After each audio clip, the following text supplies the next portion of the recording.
আসসালামু আলাইকুম, আপনাদের সামনে নতুন আরেকটা ভিডিও নিয়ে চলে আসলাম। আজকে হচ্ছে এখানে পানি দিব ছাদের মধ্যে, নিচে মনে হচ্ছে ফ্যানের উপর আগুন জ্বালাই দিচ্ছে, এরকম গরম গরম বাতাস। তো আমি কিভাবে পানি দিয়ে এটা দেখাচ্ছি। এই যে দেখেন, পানি পড়ার পাইপ বন্ধ করে দিছি, এদিকে পানি পড়ার পাইপ বন্ধ করে দিছি। দেন এখানে পানি দিব। রাতে দেখবেন এখানে অনেক সুন্দর করে আপনার হচ্ছে ঠান্ডা ঠান্ডা হাওয়া থাকবে। এই যে এখানে আমচুর দেখেন, এই যে আমাদের আমচুর আমচুরি করতেছে। পানি দিব ছাদে, যাতে আপনার অসুবিধাটা না হয়। আমি যেদিক দিয়ে পানিটা পড়বে, পানিটা আমি বন্ধ করে দিয়েছি লাইনটা।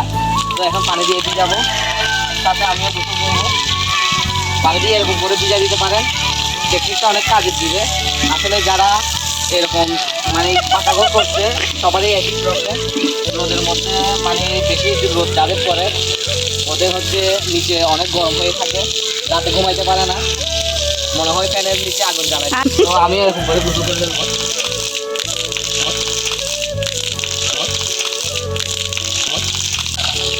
ঠিক আছে, আমার সাথে আছে ক্যামেরাম্যান। এই যে আমাদের ফুল গাছগুলো দেখেন, এখানে পানি দিচ্ছি। এগুলোতে অনেকদিন ধরে পানি দেওয়ার পর আসলে এটা আছে।